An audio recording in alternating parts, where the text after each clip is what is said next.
Hello, everybody, and welcome. Today, I'm going to be talking about Cincinnati Public Schools device safety and tracking and digital citizenship. So the big thing to know is that device tracking software is installed on all devices on all school computers or tablets. So CPS can determine the location of all devices anywhere in the world. CPS knows who has the device and who is on the device at all times. And CPS security is notified electronically anytime that a device leaves school or property without authorization. So tracking software cannot be removed from the devices. Internal to each device, that system has been placed.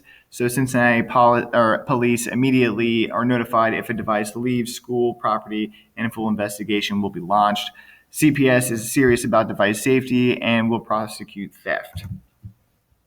Now, this is sort of generally what they see when a device does leave school property and when officials are notified of that.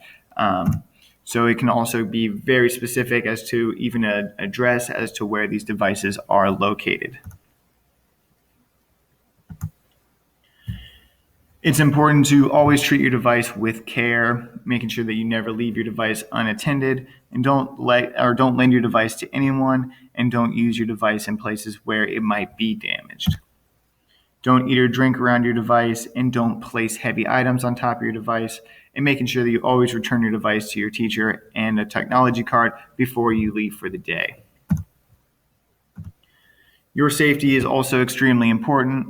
If you are enrolled in a program that allows you to take a device home, always be safe by following these precautions. 1, keeping your device out of sight.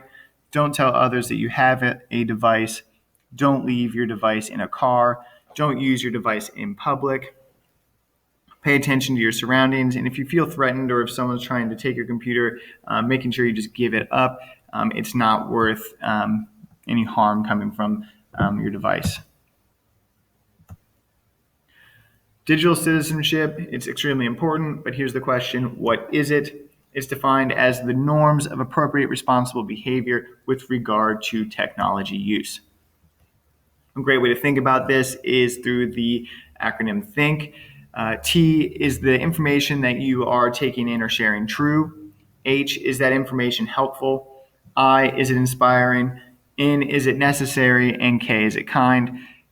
Really thinking about sort of, is the information that we are consuming worthwhile or beneficial, or really thinking about what the value of that content is before we either post it, share it, or even consume it, right? It's also really important that we think about, we be smart about our safety on the internet. Keep safe by being careful not to give out personal information on the internet, making sure that we're not meeting strangers on the internet, making sure that we are accepting emails, internet messages, things like that from people that we know, right? Making sure that the information that we find or share is reliable and true, and making sure too that if we find something that is suspicious or if there's something sort of strange happening online, that we tell a parent or an adult kind of what is going on. The school does a great job, Cincinnati Public School does a great job monitoring this content generally before it gets to your email. So it looks at all of the messages that you're sending out and the messages that are being sent to you to make sure that content is appropriate and free from profanity, racism, or inappropriate language, things like this. Now, a big thing that we need to think about is social media, right? So making sure that we're being aware of the content that we're posting and putting out onto the internet. For example, this Taco Bell worker posted an image of himself licking all these taco shells before serving them. That does get around, right? And that Taco Bell worker was fired for this post. Another thing too is thinking about, our sort of future opportunities and the content that we post online. Students are losing scholarships over information and content that they're posting online. For example, this young individual, there's a quote for it. They found his Twitter account and looked through it, and some of the information that they saw was not representative of what the university is about.